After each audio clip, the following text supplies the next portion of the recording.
Hi everybody, how are you all? I hope you're well, and I know I said this in my previous video. Yes, 2 videos today, and this is the second one of two. So if you haven't seen the first one, please go watch it when we are done here. And guys, if you are not subscribed, then please go and subscribe. I need your support now more than ever before. It is absolutely free to subscribe to this channel. I don't have Patreon. I do not have members only platform, nothing like that. And I do not ever ask for anything except that you subscribe and watch the videos to the end. As always, I'll pay it forward, and mid-November we will have another competition. This time it will be for members only, as I think it's only fair to reward those who are loyal viewers and loyal to the channel. I already know what the prize will be, but I'm going to keep it to myself a little longer. I mean, sometimes we need a bit of intrigue and suspense, don't you think? But this time it will be delivered to your door within a week. So, guys, if you have not subscribed yet, you have just over 2 weeks left to do so. Okay, let's talk. And you may be so sick of this topic, but it will pop up and continue to pop up until the mystery has been solved. And of course, the topic concerns Archie and Lily. I've also said before that I got certain information from a certain someone about 2 or 3 years ago, I think, and it was copied from my website and pasted on social media. After that debacle, I myself spoke about certain things, and those things are the only things I truly believe to be true. And I believe it is true because someone acting on behalf of the monarchy tried to scare me into telling them where and from whom I got that information.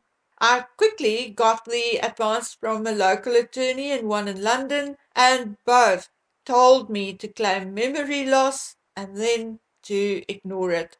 I did, and it worked. Now, of course, to keep my informant safe, I did not tell everything she told me. And of course, to keep herself safe, she did not tell me everything. The point is that there are elements of what I know that I believe to be true due to the reaction it got and the fact that it did not happen before and it hasn't happened since. So I can only ask why then? Why about that specific information?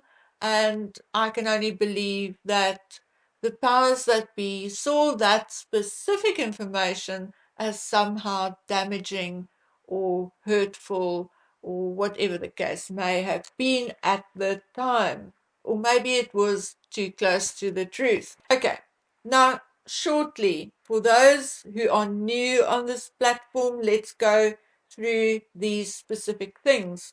Prior to Archie's birth, a raffle of sorts was set up at St. Mary's and the Portland Hospital.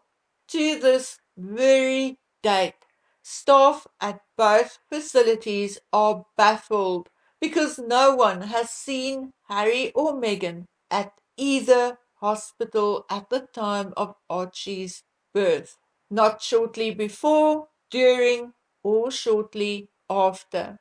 By now, we also know that Dr. Penelope Law was not attending as stated in Omid and Durant's book, Finding Freebies.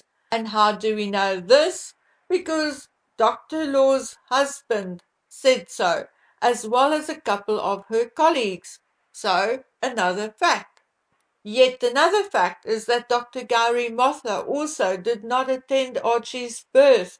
And how do I know that? Because I myself, I phoned the hospital and asked whether my birth coach, Dr. Motha, could attend the birth.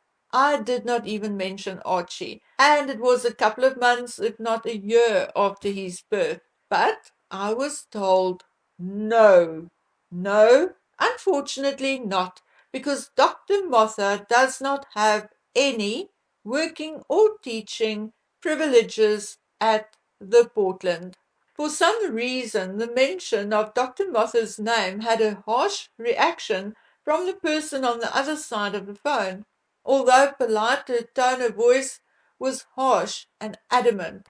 I then asked someone else after this phone call whether they would have made an exception for the Royals, and I was told no, as doctors and nursing staff are also covered by the hospital's insurance and not just their own malpractice insurance, etc. So the answer is no. No matter from which angle you approach it, Dr. Motha did not attend to Archie's birth. So you can also put this down as fact. Then came Harry's book and caused even more controversy and raised even more red flags, as he told how I think Megan bounced on a ball. Well, I'm not sure whether that was with Archie or Lily, but never mind. I know in the beginning of the chapter he talked about her sitting in a bath after or shortly before Archie's birth. He also specifically mentions that she had multiple, and I mean multiple, epidurals because allegedly the first one didn't work.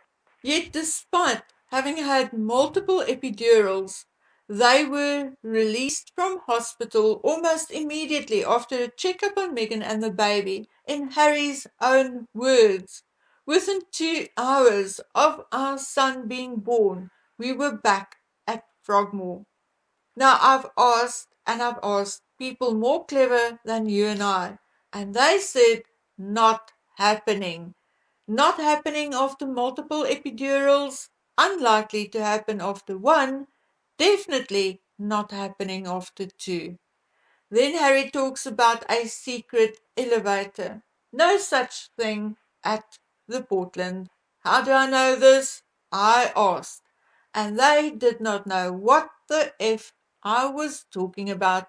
Yes, it is a hospital and not Hogwarts, Harry Potter's Hogwarts School of Magic. No, no, no, not at the Portland.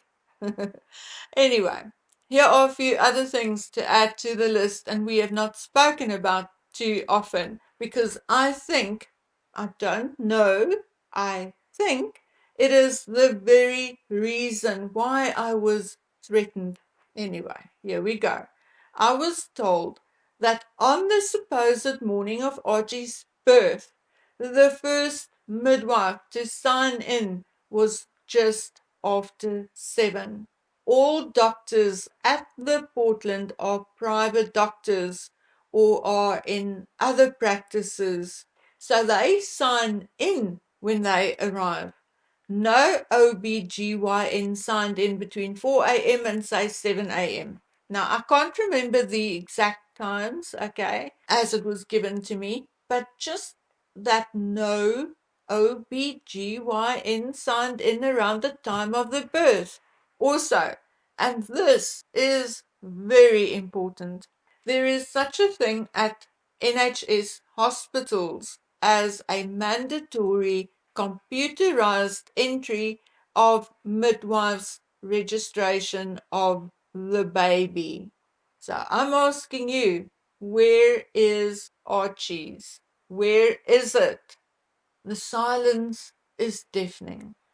So now, all over social media, speculation has started up all over again because Lady C said all will be revealed in the spring of 2024. Well, the good lady also said it would be revealed in or after September this year. Then she said at the end of the year. So, guys, I'm not holding my breath unless someone is truly writing a book like Benjamin Smallbrook said, and it is coming out in the spring of 2024. I'm not convinced the king and his advisors will allow for the truth to come out. At this point, it will or may affect the king and the monarchy negatively to admit that they knew the truth all along. The effect on Harry and Meghan will also be fairly serious. It does not matter what the truth is. To lie about something like this is diabolical and crazy. Also, and I mean if, Meghan faked being pregnant, she could face charges of fraud, theft, etc., because she accepted gifts and got privileges under false pretenses. There's even a case of identity theft to be made had she faked her pregnancy. And Harry? Well, Harry would be complicit. The king and I believe his advisers would not allow for that to happen, simply because imagine how it would look and sound if a son and daughter-in-law of a reigning monarch is found guilty on a criminal charge.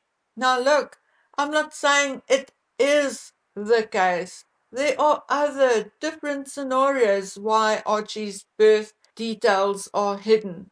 I mean, maybe less nefarious reasons. But if that is the case, then there is also no risk to anyone telling the truth, is there? For me, the surrogacy theory is still the most likely, and the reason for that is because of other information from other people. Information I can't disclose unless I can prove it to be 100% true. And to date, I have not been able to do just that. But who knows, maybe one day. Okay? Okay, guys, so that's it from me, definitely for today. So, if all goes well, I'll see you tomorrow. Until then, please take good care of yourselves. Bye.